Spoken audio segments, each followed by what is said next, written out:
This day in sports history.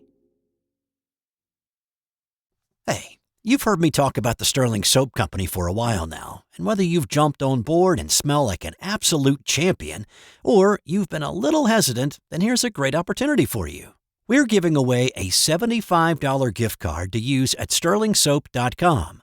Stirling Soap is 100% natural and with a variety of bath soaps, shave soaps, beard balm, lotions, cologne, and many more personal care products in a large variety of scents, you're sure to find something that's perfect for you. Go to sportshistorynetwork.com/giveaways for your chance to win a $75 gift card to the Stirling Soap Company. I've put a link in the show notes as well. Now, let's get back to the episode. It's April 18th, and on this day in 1962, it was Game 7 of the NBA Finals between the LA Lakers and the Boston Celtics. Now, we talked about Game 5 in this series just a few days ago when Elgin Baylor broke out with an NBA Finals record 61 points at the Boston Garden to give the Lakers a 3-2 lead. The series shifted to LA for what the Lakers figured would be a championship-sealing win on their home floor. The Lakers collapsed, though, giving up an early lead, and Boston took advantage, winning by 14, and the series went back to Boston for the decisive Game 7 on this day. The Garden was packed to the rafters with nearly 14,000 fans. Game 7 followed a similar script to Game 6, only in reverse. It was the Celtics who had the early lead and then faltered, giving the Lakers an opportunity to fight back in the fourth quarter. Baylor and Jerry West powered the comeback, combining for 76 points in the game, but it was Frank Selby hitting a couple of buckets in the final minute to tie the game at 100. Here's LA's Chick Hearn with a call that night. Frank to LaRusso, to Selby, 45 seconds. Selby in the front court, around Cousy. Selby all the way, under the basket. Good, great play by Selby. 198. Over to Ramsey, intercepted by West. West on a breakaway. He'll try to go all the way. He does. Shot no good. The rebound is Selby. Under the shot. Good! Lakers tie it up. It's 100 to 100. 20 seconds left. The ball in the bronze. The Celtics had the ball with 20 seconds to play. They used 15 of that before a wild shot caromed off the backboard and into the hands of the Lakers, and a timeout was called. Here's Hot Rod Hundley and Bob Cousy recalling what happened next. 5 seconds left in the game. Timeout. Score's tied at 100. We took the ball out of midcourt. I ran up and got the ball to the top of the key. And I looked for Jerry West, and unfortunately, he wasn't open. So my second option now is Frank Selby. Frank Selby, who was one of the best shooters in the league, ended up with his favorite shot from the corner, about 18 feet. The ball is out to Selby. They'll try to get it in. They do to Hundley. 5 seconds. Hundley to Selby. His jumper on the way. No good. Rebound Russell. The game's over. Overtime. In the overtime, the Celtics got the ball to Bill Russell and Sam Jones, and Boston took a 7-point lead. It was too much for the Lakers to overcome this time, and the Celtics won 110 to 107. Russell scored 30 and pulled down 44 rebounds as Boston won their fourth of what would become 8 straight NBA championships. The Lakers were devastated to be that close and come away with nothing. Leave it to Hot Rod Hundley to provide a little levity in the moment. So I go in the dressing room, and here's Frank, like all of us. We got our heads down. We're very sad, and Frank feels worse than any of us. And there's a tear in his eye, and they said, somebody's got to cheer him up. So I went over to Frank, and I said, Frank, don't worry about a thing. You only cost us $30,000.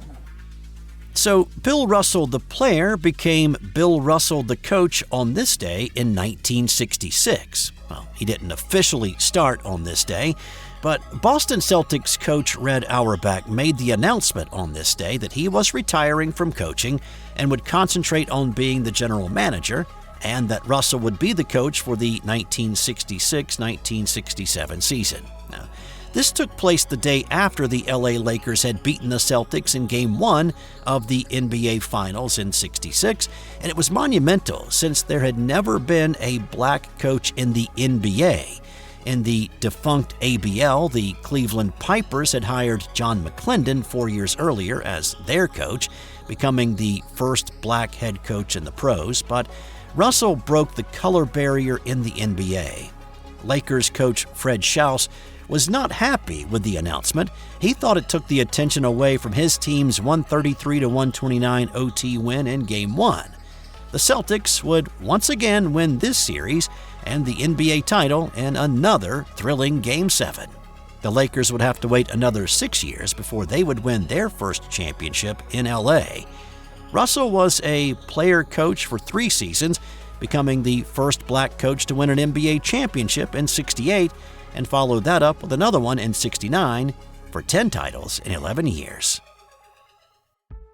So from that monumental moment to the other monumental moment on this day in 1946, a year before breaking the color barrier with the Brooklyn Dodgers in Major League Baseball, Jackie Robinson made his debut in Montreal in minor league baseball. As I talked about back on the 15th, the Dodgers' Branch Rickey had signed Robinson with the intention of making him the first black player in the majors, but the league, the country, and Jackie were not quite ready yet, so he assigned him to Montreal for a season, and on this day, Jackie belted a homer and sprayed 3 more hits in his debut with the Royals, becoming the first black man in the 20th century to play professional baseball outside of the Negro Leagues.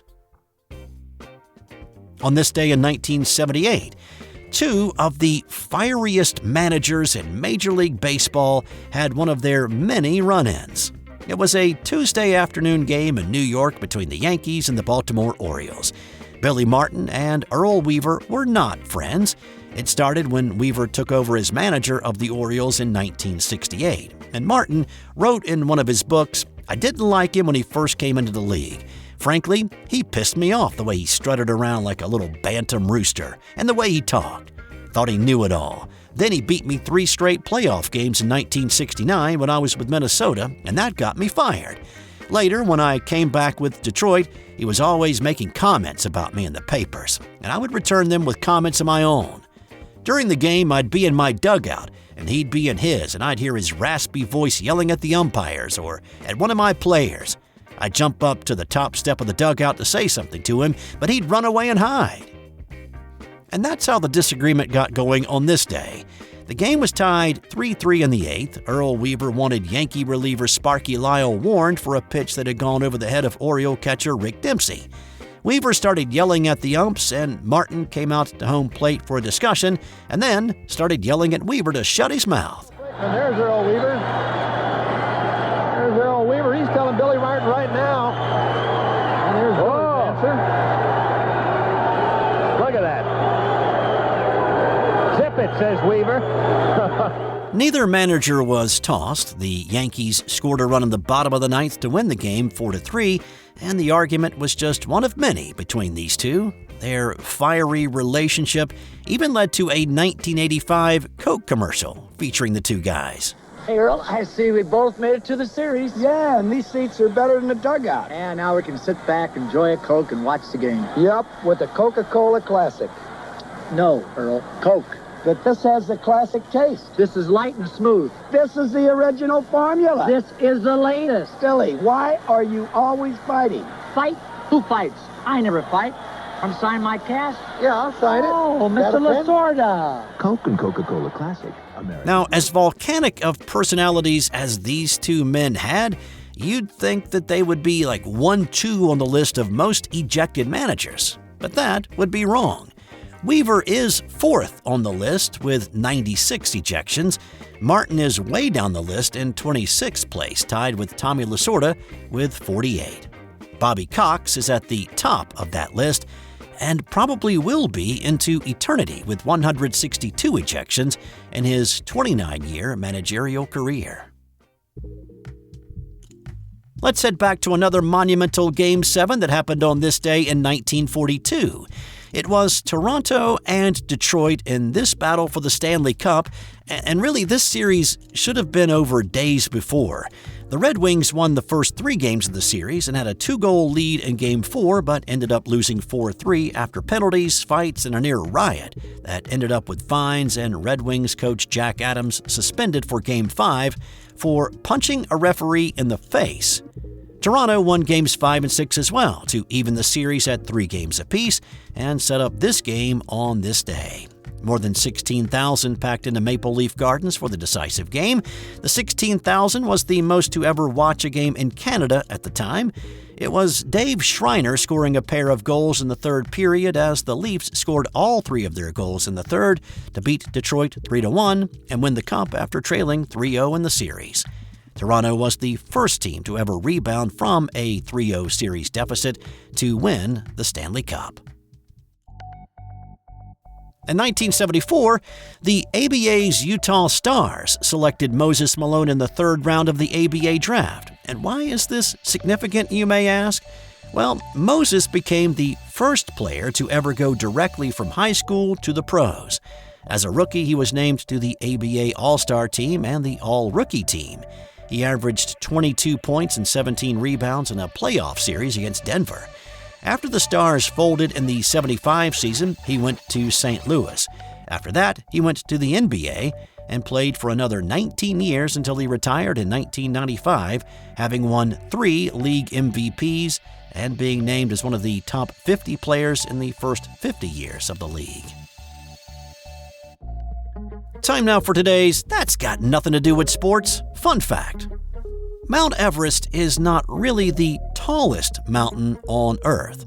It is the highest peak in the world, but Hawaii's twin volcanoes of Mauna Kea and Mauna Loa are taller due to more than 2.6 miles of their bases being submerged underwater. They measure a little over 6 miles in height, which is more than 2 times Everest.